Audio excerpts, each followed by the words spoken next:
ఈరోజు నిజాముద్దీన్ కాలనీ ఏరియాలో గత 50 సంవత్సరాల నుంచి ఉన్న మురుగుదొడ్లో మన నవంబర్ 15వ తేదీన పడిపోవడం జరిగింది.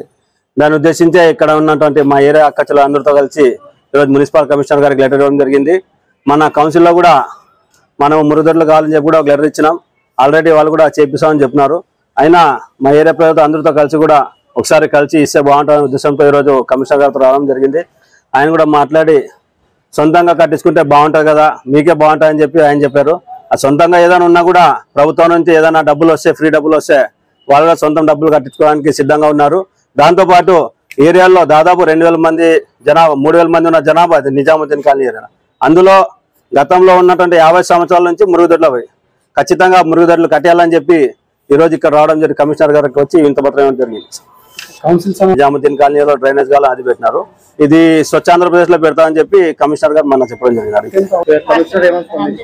కమిషనర్ గారు ఏమంటారంటే ఫస్ట్ మీరు ఏరియాలో ఇండివిజువల్ కట్టించుకుంటే బాగుంటది, ఏరియా డెవలప్ అవుతుందని చెప్పి వాళ్ళు చెప్తున్నారు.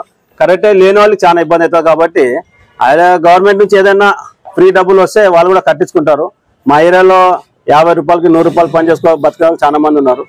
అలాంటి వాళ్ళు మనము 15,000 20,000 అంటే 15,000 ఈరోజు దొడ్లు కావు, కట్టించుకునే అయ్యలేదు. మినిమం కట్టాలంటే 30 నుంచి 40,000 రూపాయలన్నా కావాలా. ఏదైనా ప్రభుత్వం సాయం చేస్తే ఇంటింటికి కట్టించుకోవడానికి సిద్ధంగా ఉన్నారు. Fayaz Ahmed, municipal councillor. దొడ్డిలే ఉండాల, మాకి చాలా మంది బీద వాళ్ళు ఉండారా, దొడ్డిలు లేని వాళ్ళు ఉండారా. వాళ్ళు ఎక్కడ పోవాలా, ఆయి బాయి అందరూ ఎక్కడన్నా తెరువు పట్టుకొని పోయేవాళ్ళు. కానీ దొడ్డు ఉంటే దొడ్లకు పోతారా, వేరే తుక్క పోనికి దాదు కదా. ఇంట్లోకి పిలుచుకుంటామా, పిలుచుకున్నాం కదా. దానికోసమే మాకు దొడ్డే ఉండాల. నిజాముద్దీన్ కాలనీ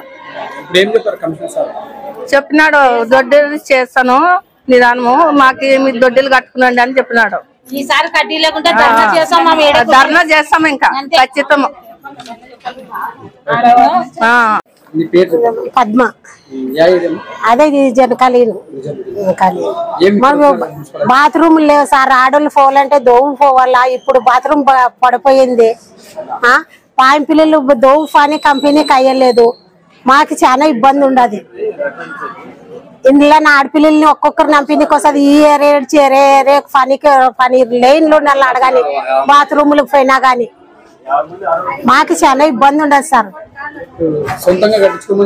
సంపాదన అంటే డబ్బులు ఉండాలి కదా. అమ్మమ్మ ఏడ తెచ్చుకొని తినేవాళ్ళు, కూలే ఆటకు పోతే వస్తుంది, లేకుంటే లేదు. సార్ చూసాం కడదాంలేండి అన్నాడు, అంతే.